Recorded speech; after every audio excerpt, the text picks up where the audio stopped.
Remember, kids, when discussing VIPs, never burst out laughing, even if their name is... the Monty Man. You need to see this. It's something that'll change the world and human life as we know it. When Monty talks, it's painful. Monty, you have been so instrumental in kind of pointing me in the right direction. It was about looking at your character defects in spirituality. It's the integration of clinical practices with the 12 steps. It's an absolute pleasure. He certainly knows a lot of people. He's got a lot of energy.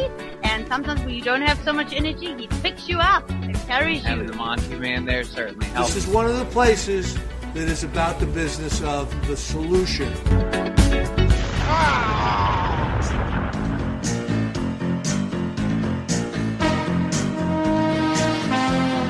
The views expressed on this special broadcast of the Take 12 radio show do not necessarily reflect those of KHLT Recovery Broadcasting or its affiliates.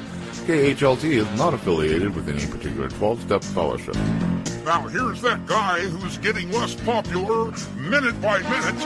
Your host, the Monty Man. Well, greetings and welcome aboard, my friends and recovery family. Those of you in recovery, those of you who are advocates of, and even perhaps some of you who should be. It is good to have you with us here at Take12Radio.com on your internet dial, broadcasting to you worldwide via the internet.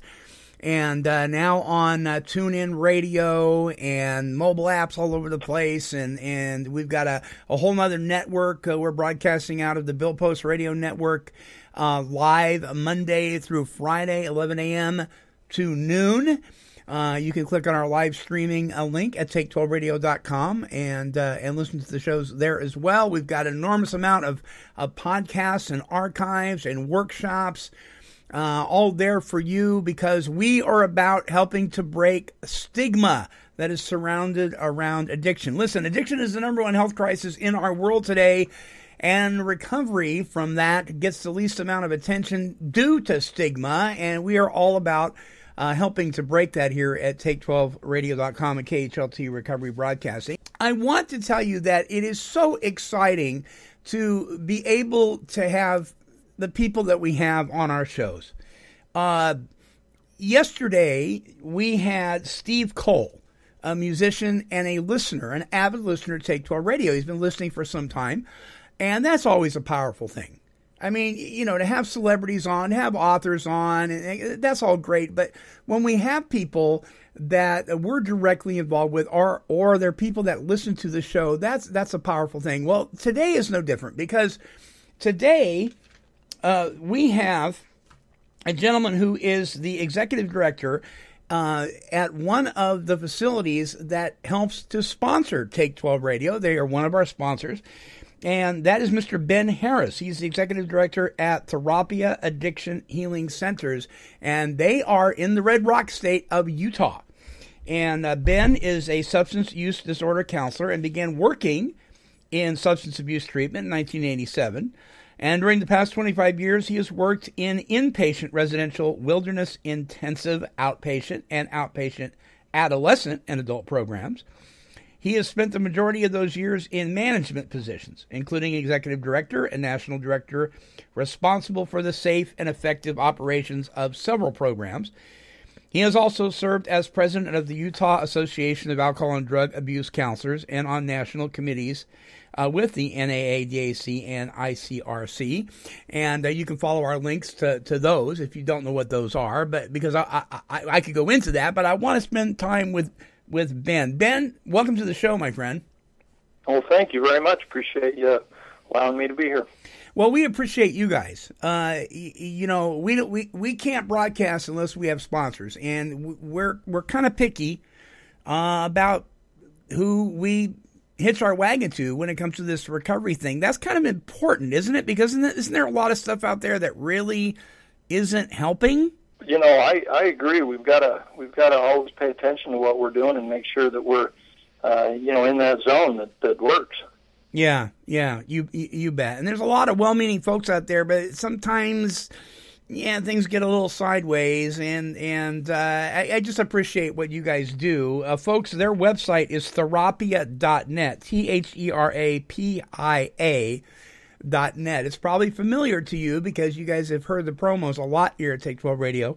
And I want to familiarize you with them once again. We've had them on before, but it's the first time we've had Ben on.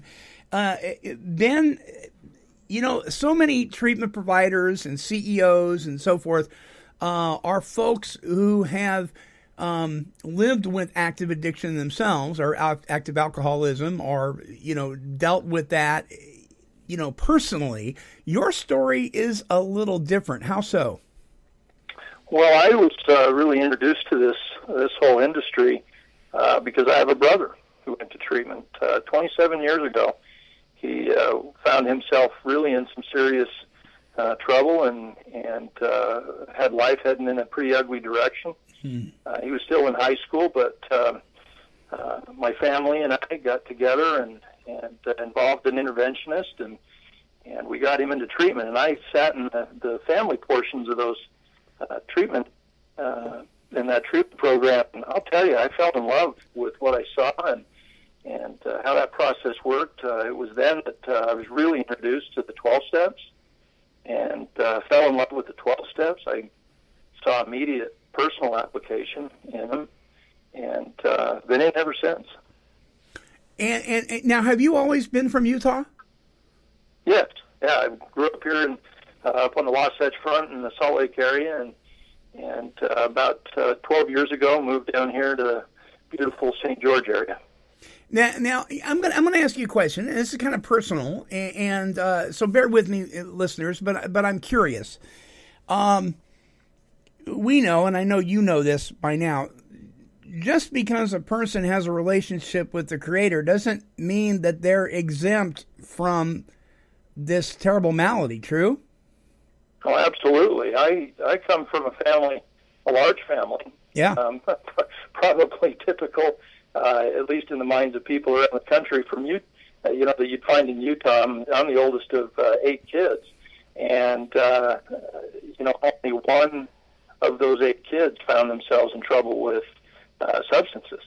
Now, I will tell you, though, I've got a long family history of addiction, so genetically definitely predisposed to addiction, and I quickly realized early on in this whole process that I do a lot of things the way addicts do them, and including today, if I'm walking out of the grocery store with $35 worth of sweet and salty in my hand, headed for the couch and the TV remote, I'm in trouble because at that point I'm not dealing.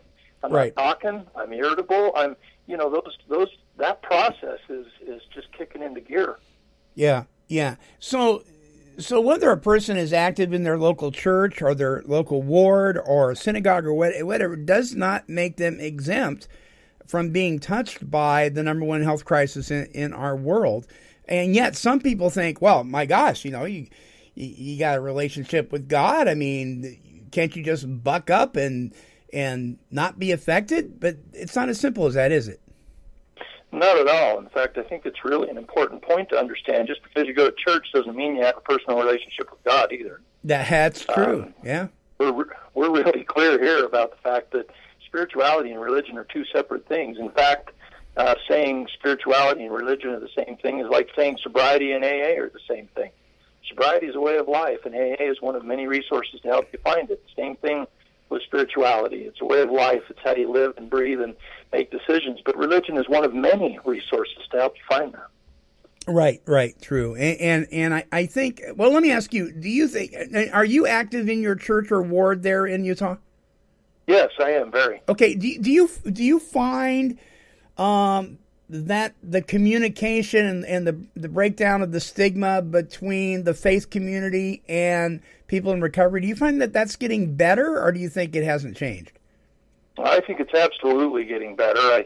I think maybe because of some good efforts of folks involved in the industry and some people, maybe just progressive people who are willing to be open and talk about it. But I also think it's because of necessity.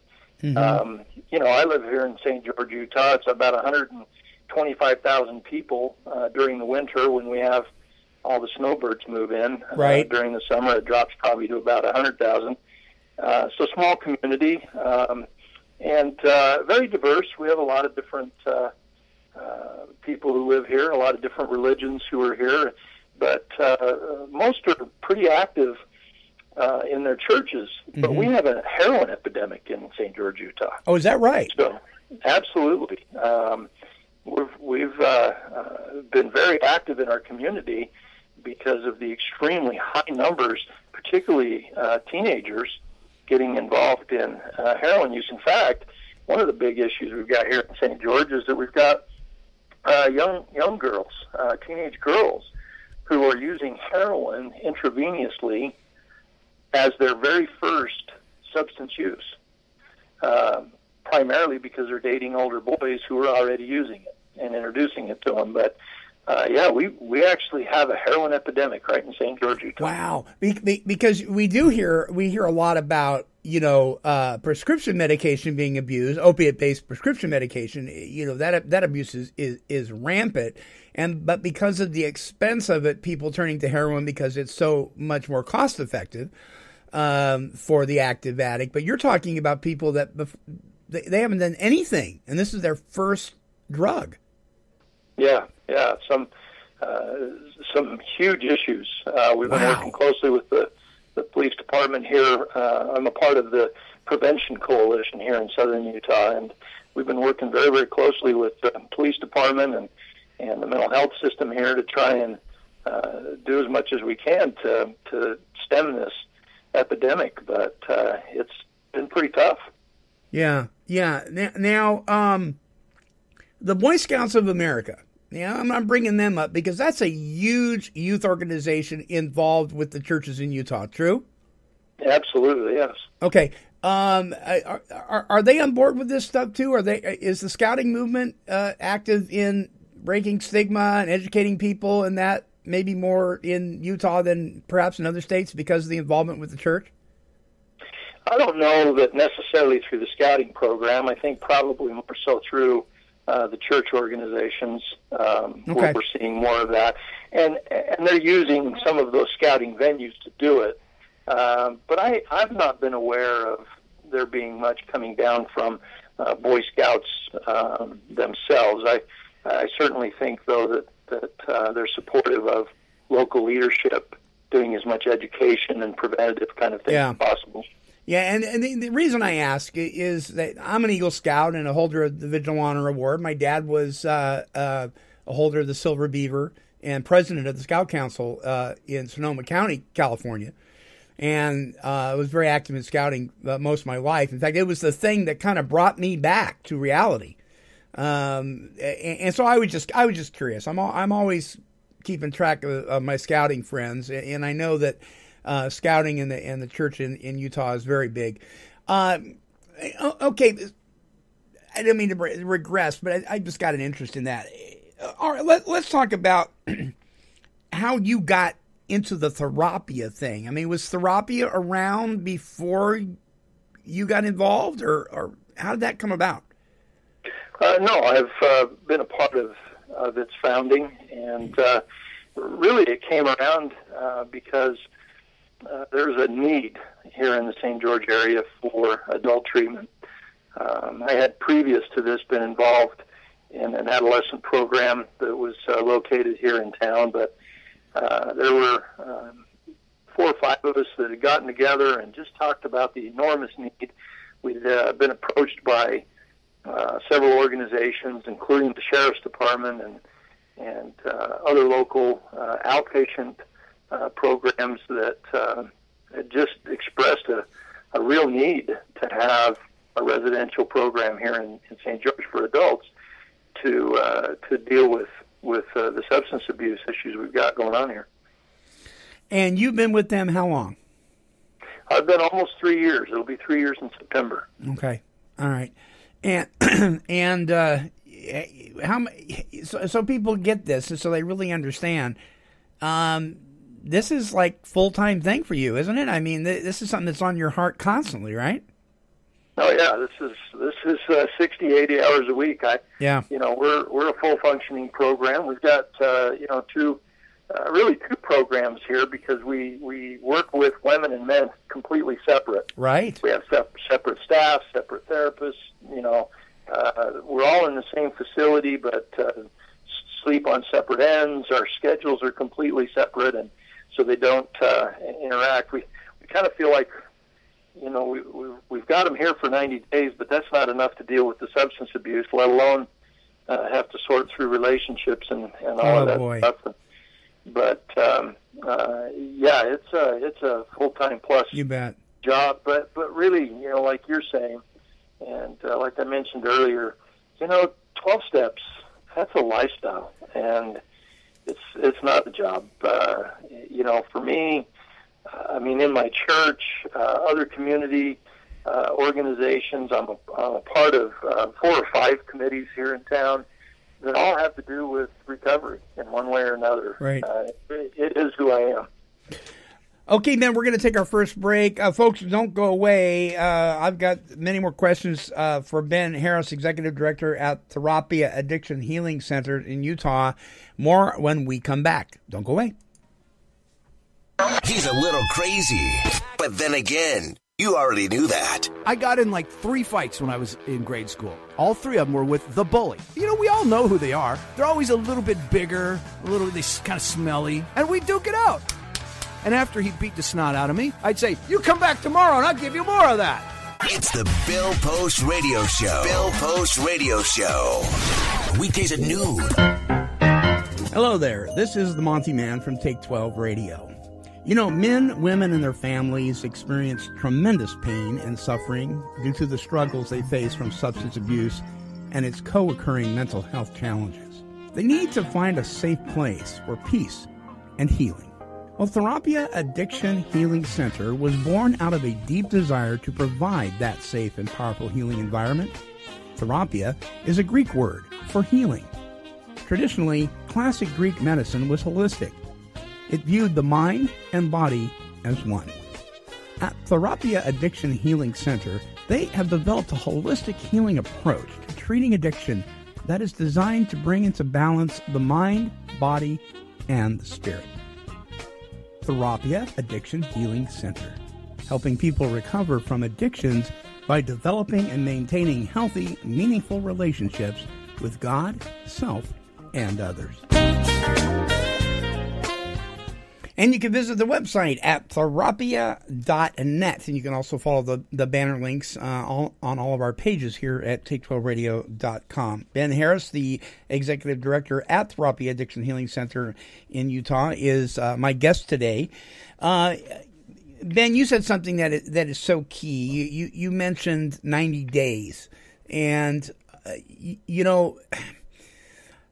30 days, that can be fine for the alcohol abuser or the drug abuser, but for the person who's the real deal, the person who is the obsession of the mind and the allergy of the body, 30 days isn't going to cut it. 60 days isn't going to cut it. 90 days, you're barely scratching the surface. You guys go further than 90 days, and if so, what do you do? Well, if we bring someone in, they're here until they're ready to go.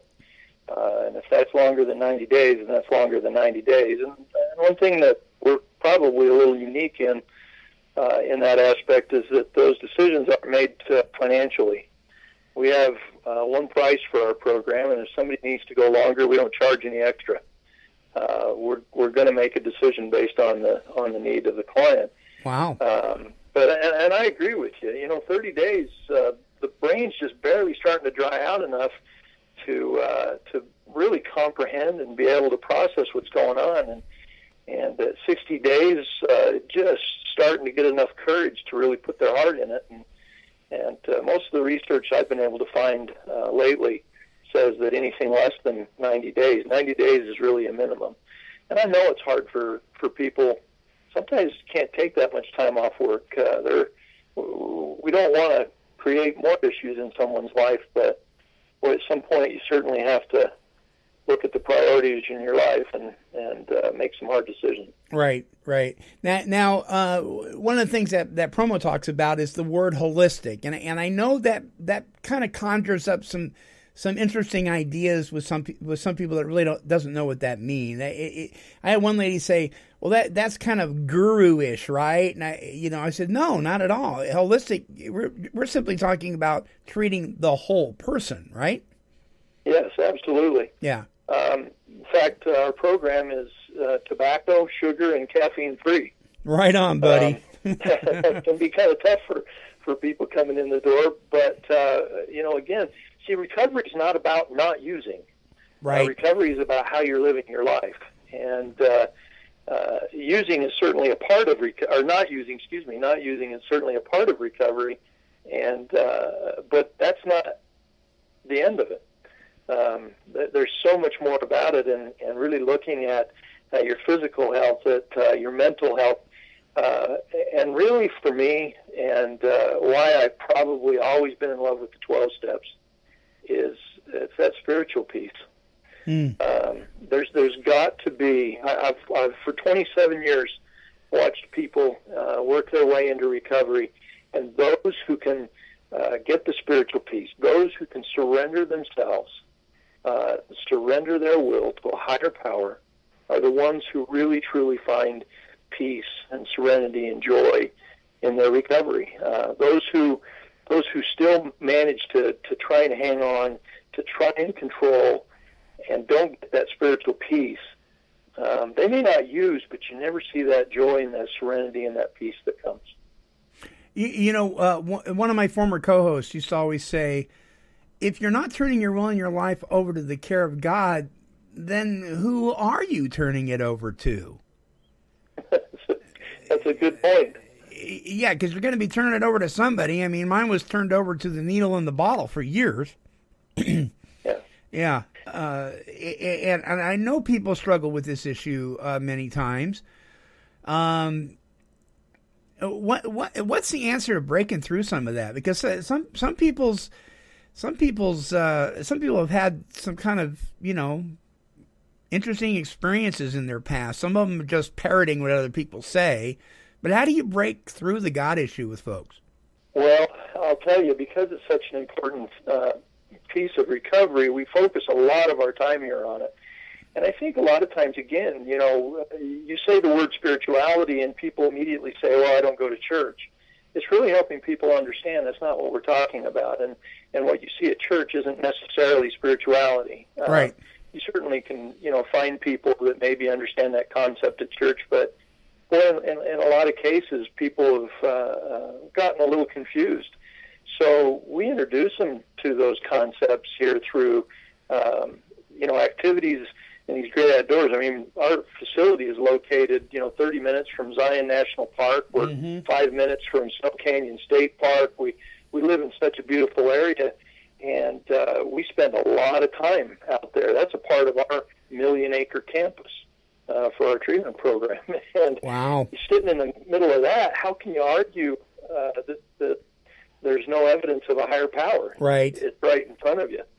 And in a lot of cases, we have people say, wow, this feeling I'm having is remarkable. And we stop and take time to say, that's a spiritual connection with your higher power. And they realize that they've had these experiences before. They begin to realize how they've been able to have this one now, which helps them then learn how to recreate or create an environment or circumstances in the future to do it again. We also use a lot of service. Found that that's a real key component, which is why, again, it's a part of the 12 steps. Reaching out and getting outside of yourself and helping others really brings that spiritual peace.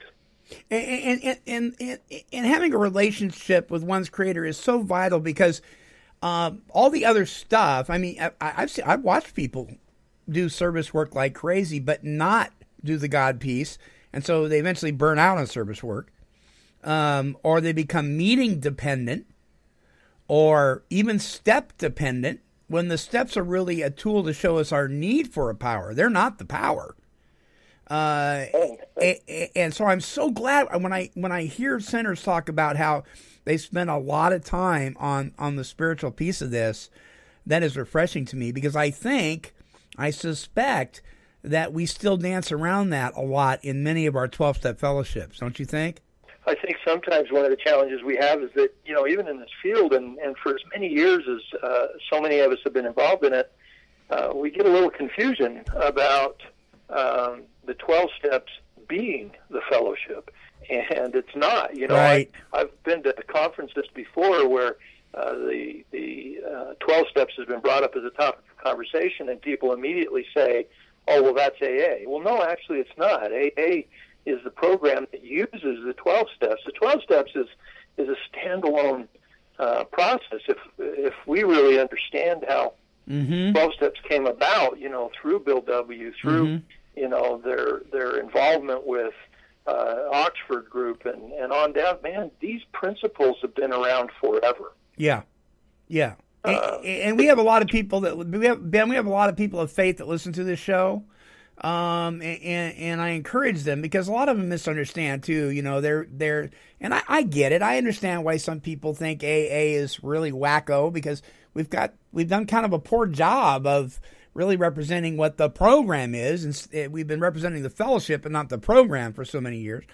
But the truth of the matter is these are biblical principles. These are godly principles. In fact, just about every major spiritual leader or speaker or whatever part of the country you're from, you're not going to find too much contradicting itself within those steps and the spiritual boundaries of most disciplines, right? Well, I totally agree, and I think that's such an important point to understand. Yeah, these are universal principles, and they've been around forever. Yeah, and I'm so grateful for those things. I have a buddy that's got the number. It's got a 1, and then a kind of like a line, and then it moves over, and then it goes up, and then a 2 under it. And I said, "What is that?" He goes, "That's 12 step."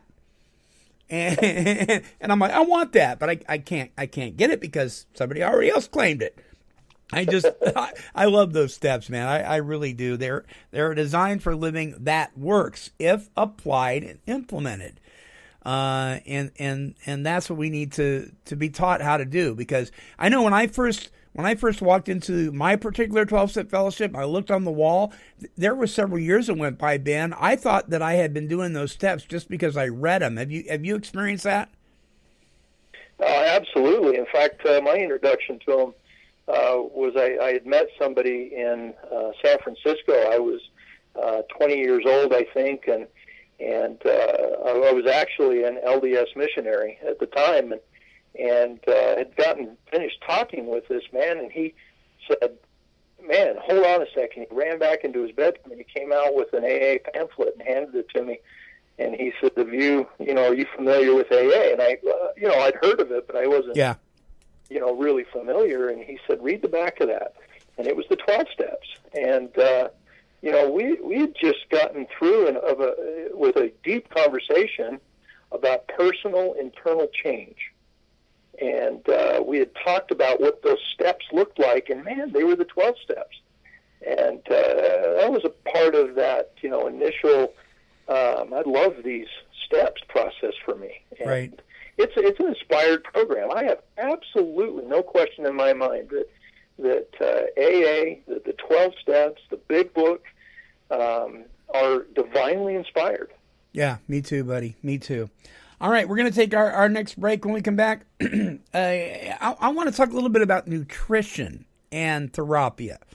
Again, we're touching on the holistic thing because that's an important element in a person's recovery. Folks, don't go away. More with Ben Harris, Executive Director of Therapia Addiction Healing Center. When it comes to drug and alcohol treatment, all of us here at Take 12 Radio understand how overwhelming it is to find the right facility for you and your loved one. The internet alone is flooded with drug and alcohol treatment centers claiming to be the one that can help achieve a life of abundance free from addiction. How can one possibly know which one to choose? Well, when you call Broad Highway Recovery for a drug and alcohol treatment referral, you will immediately know that the person who answers the phone is very passionate about making sure they recommend the best facility for the individual that's in need. They will narrow your search down to 3 drug rehab facilities based on the information that you provide. Each call is confidential, and each caller will be treated with the utmost respect and compassion. Look it, you don't have to go through this alone. The folks at Broad Highway are interventionists that are 100% committed to helping your family. If you are willing to go to any length for your loved one, then they can help you begin the recovery process. Please call them today and take the first step towards a new and bright future on the broad highway of recovery from alcohol and drug addiction. Their toll-free number is 877-487-1599. That's 877-487-1599. Visit their website at broadhighwayrecovery.com. Origins Recovery Centers provides integrated inpatient treatment for substance abuse and co-occurring disorders. At Origins, clients receive expert medical, clinical, and spiritual care, individually designed for their needs. Our clients leave Origins with a foundation upon which they will build the rest of their lives. Call now to speak with an admission specialist. Our toll-free number is 888-843-8935. That's 888-843-8935. Origins, delivering real solutions for real families.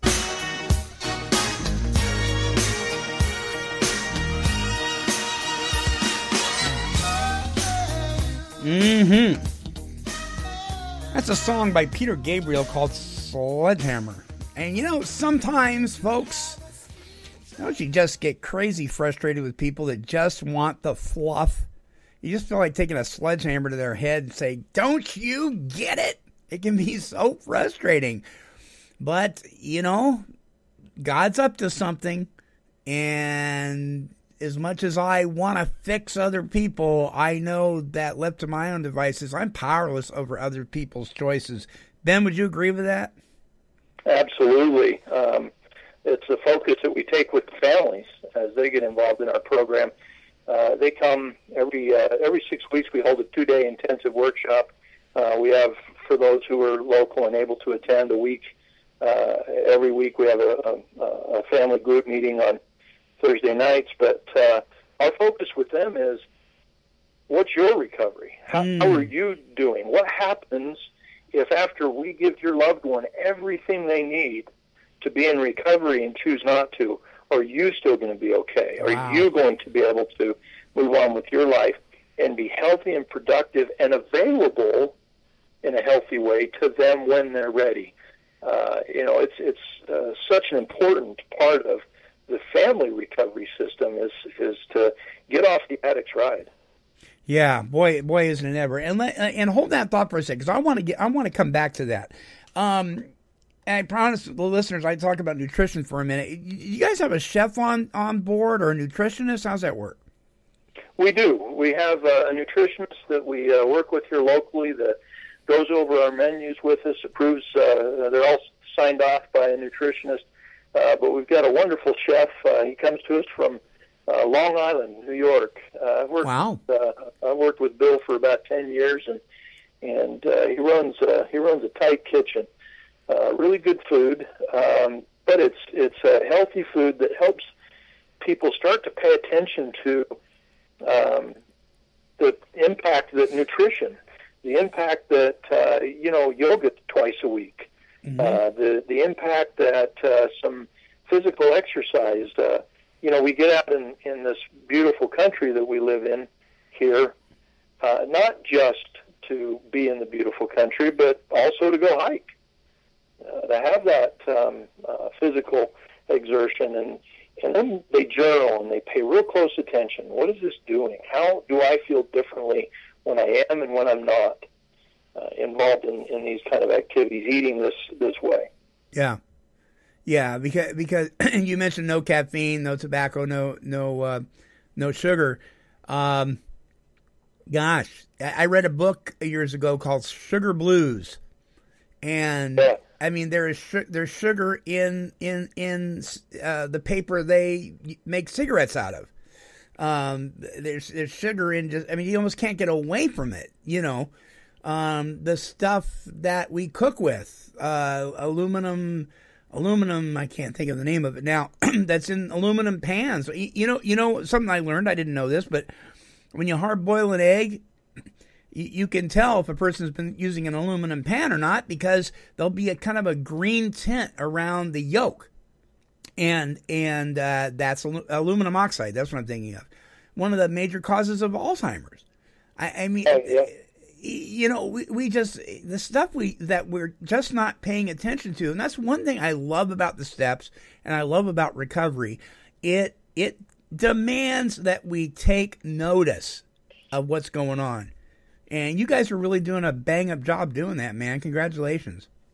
Well, thanks. We're actually having a lot of fun. I'm sorry, can you say that again? I appreciate that. We're actually having a lot of fun. Yeah, you bet. Okay, let's bounce back to the family thing again for a minute. You know, you've heard it. I've heard it. People that haven't been, I'm quoting now, people that haven't been through what I've been through can't understand like I understand. Yes and no. But, you know, there are people that, I mean, when I was using and drinking, I didn't have a family. I mean, I had parents, but I mean, I didn't drag a wife or children through the mud. You know what I'm saying? I couldn't identify when I got into recovery. I couldn't identify with some of the poor wives and husbands and so forth and children that went through this horrible experience like they can. You've been through that as a family member of. And what an awesome gift to be able to give back to the family members of the folks that come into Therapia. Do you find that it is comforting for friends and family and parents and loved ones and brothers and sisters to know that the executive director has been there? Absolutely. I think it also helps these families and loved ones understand that addiction plays a part of all of our lives. You don't have to be the addict to understand this. You don't have to be the addict to embrace these concepts, these recovery concepts, and make them a part of your life. When I can help them understand, look, part of the process with my brother was coming to the understanding that I was powerless over him. I had to then ask for help. I had to realize that my life, the way it had been with him, could be restored to sanity, because it was insane at the time he went to treatment. And I'll tell you, he went to 5 treatments. Wow! And it took him 25 years. My family had to learn exactly what we're teaching. We had to learn to be okay no matter what he chose to do. It was then that we became actually more available to him and actually a better support when we quit reacting to the way he lived his life. And that's just been huge and really key in my career, and I think it's been helpful for a lot of people. Yeah, you bet. And it is true that many times the family has to work just as hard or harder, right? Absolutely. Yeah. And because I've heard people say things like, well, you know, why should I miss the Super Bowl and go to that Al-Anon meeting or whatever? I'm not the horse of Patoot, he is, right? We get that all the time. You know, and it's interesting because it's almost a dichotomy here where you've got the addict saying, it's my life, I'm not hurting anybody else. Yeah. And the family's saying, that's not true, what you do hurts everybody. But then the family comes around the other side and says, but I don't need to participate. And so it's kind of a tough one to get by sometimes. Have you done any work with Matt Brown? Yeah, we've actually worked really well with Matt Brown. In fact, I think we're working on a couple of different possibilities with him as we speak. Oh, yeah, right on. Good. Well, I think he's back in McMinnville today, probably for about 5 minutes. Exactly. If you follow him on Facebook, he's at an airport every other day, I swear. And folks, for those of you who don't know, Matt Brown is the CEO of Sober Portland and Freedom Interventions. They are Matt's on my board of directors, and We do a thing called the Sober Portland Radio Show once a month up in the Pacific Northwest. What a great guy, man. What a great interventionist. It's great to have him working with you guys. That's awesome. Well, what I love about Matt is he gets that spiritual piece. And Yep. so when he's done some work with the family, not only is the client ready to come in and start addressing the issues that need to be, but man, he does some great work with that family, and they are open and generally really ready for a new way of life themselves. Yeah, you bet. So, okay, so a person goes through, let's say they're there for 90 days plus, and you guys do an evaluation. You say, I think you're ready to put your big toe out into the real world again. What's the process? Well, we do have available here an aftercare program, and they're involved in at least 2 groups a week with us, as well as daily meetings. They'll do 90 meetings in 90 days. Mm-hmm. And all of these things are a part of a requirement that we have. See, if somebody comes into our program and will do the full 90 days of residential, at least the 90 days. If they need a little more, that's great. And then 90 days of an approved aftercare, whether that's with us or if they really have to, go back to where they live, we'll coordinate and work with an outpatient provider there to make sure it's a good, solid aftercare that's going to support what they've learned and taken from this program. If they'll complete 90 days of aftercare there, they've qualified for a lifetime contract with us, which means that if at any point moving forward after that they are struggling or have relapsed, they can actually come back for free.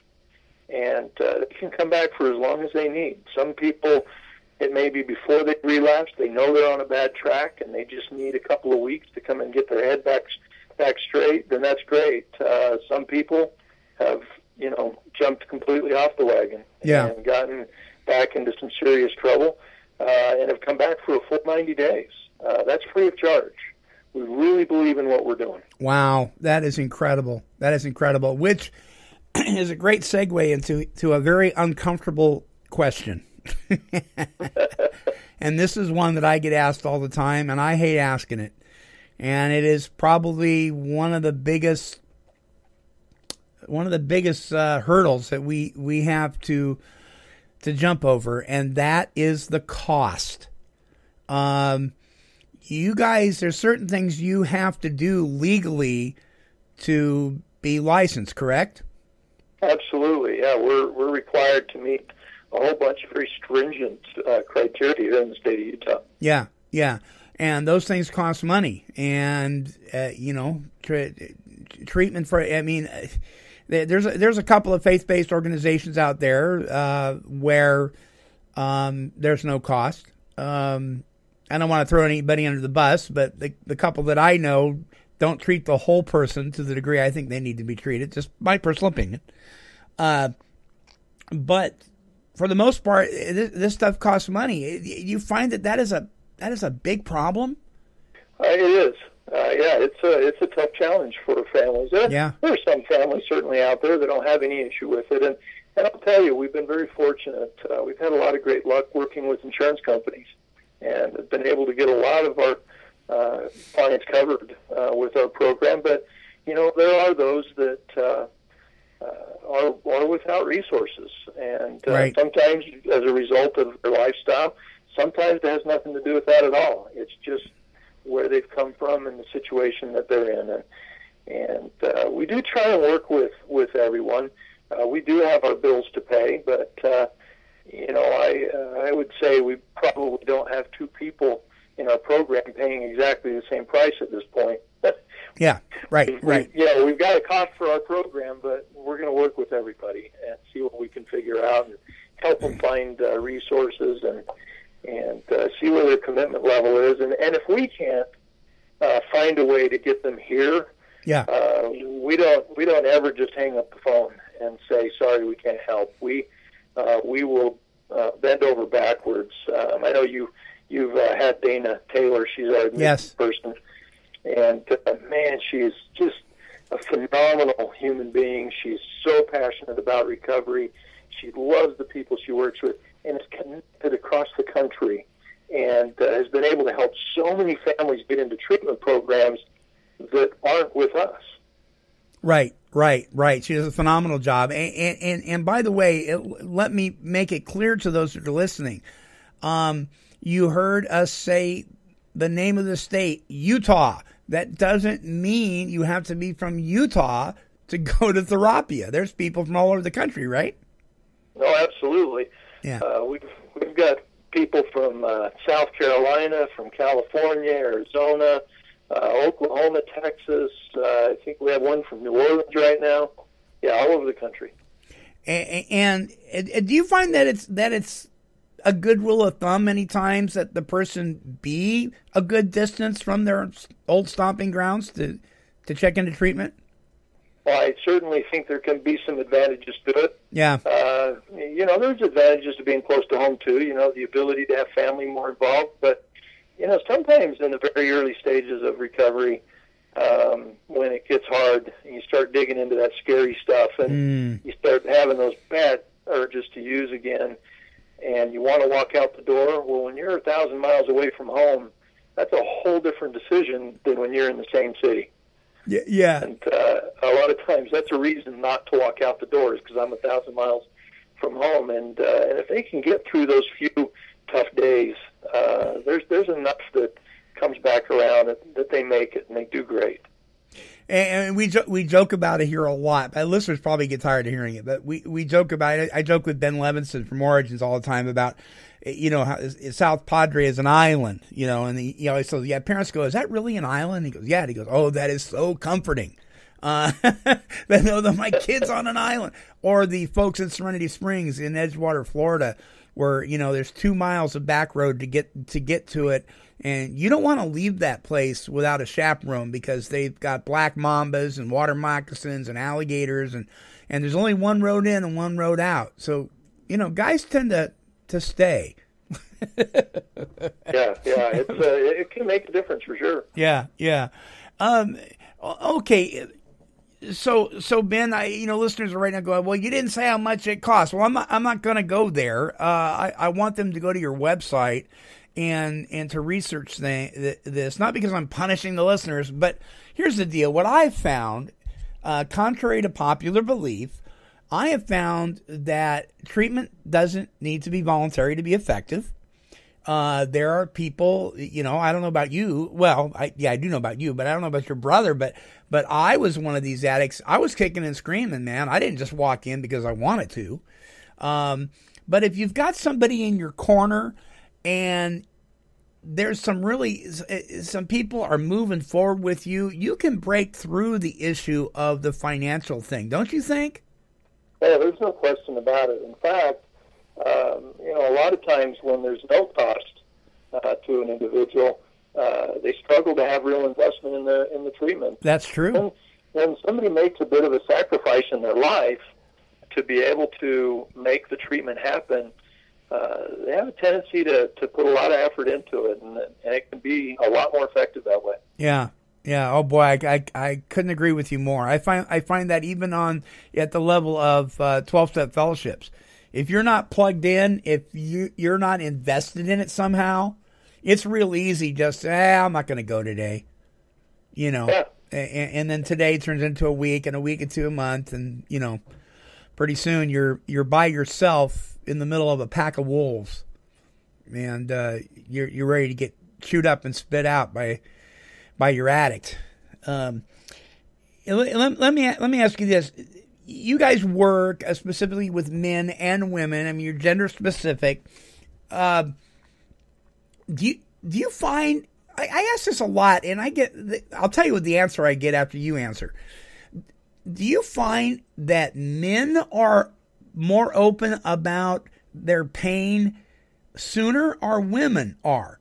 Wow, that's a great question. I think that probably depends on the environment, the particular community that's come together at that time. If you've got a good, solid recovery community and a recovery culture, boy, you can get vulnerable pretty quick.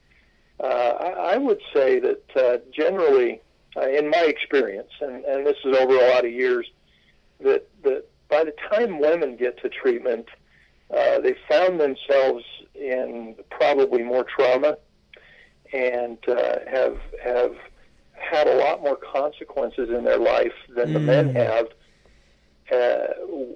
with people kind of turning their head and giving them another chance. We don't want to, put the 15-year-old girl in a program. We're going to give her a second and third and fourth and fifth chance, where guys have a tendency to get in trouble, maybe bigger trouble right up front, and get right into treatment.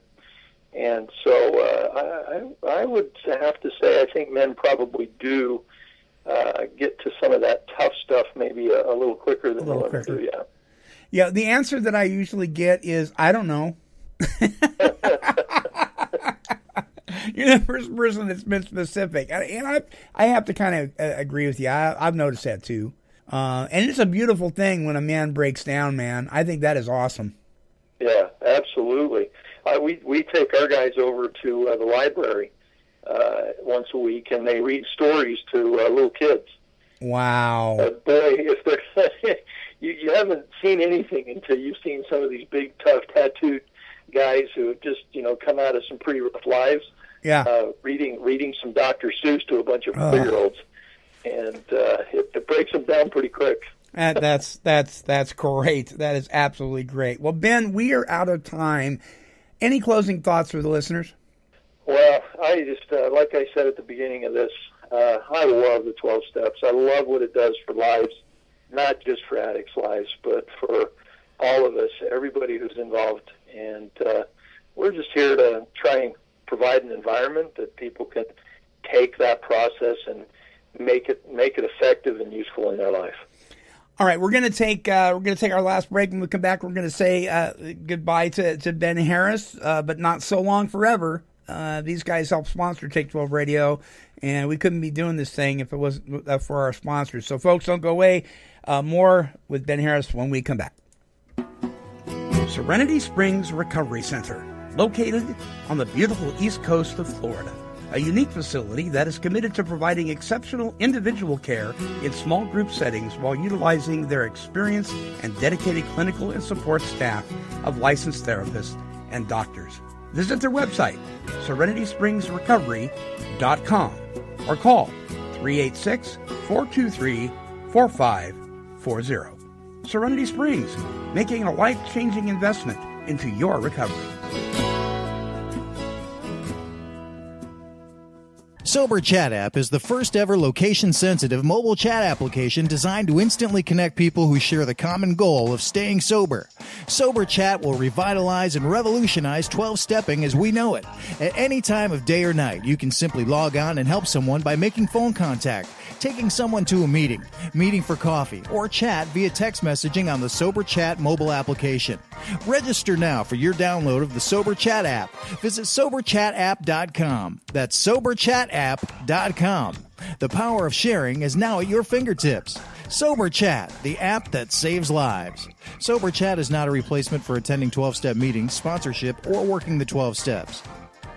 Men, women, and their families experience tremendous pain and suffering due to the struggles they face from substance abuse and its co-occurring mental health challenges. They need to find a safe place for peace and healing.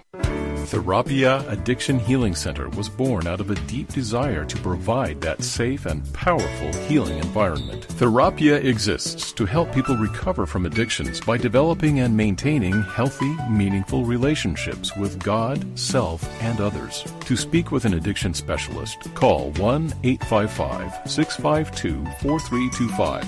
That's 1-855-652-4325. Or visit our website at www.therapia.net. Therapia Addiction Healing Center, restoring lives one step at a time.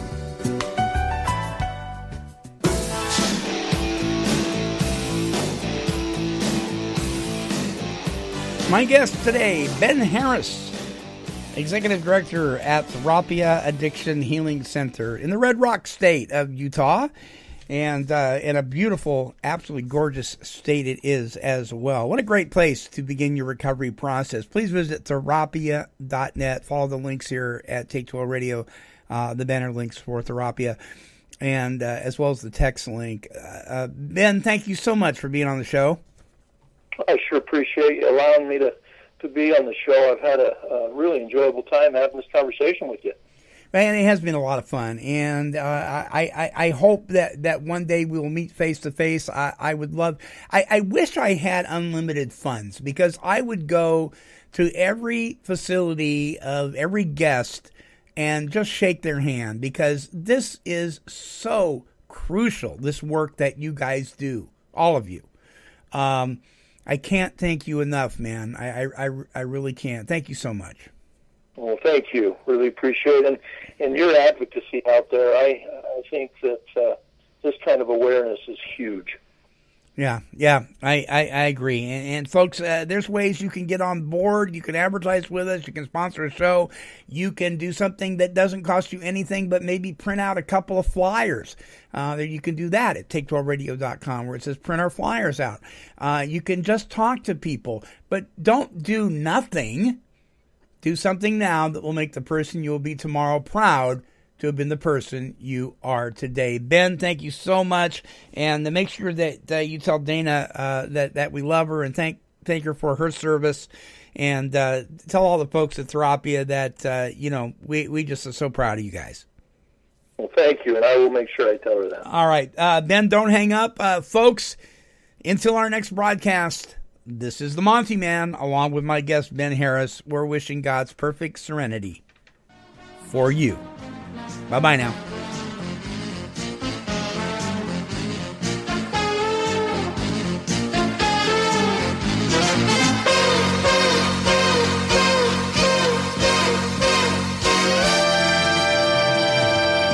This has been a broadcast of KHLT Recovery Broadcasting. Kitty, kitty, kitty, kitty.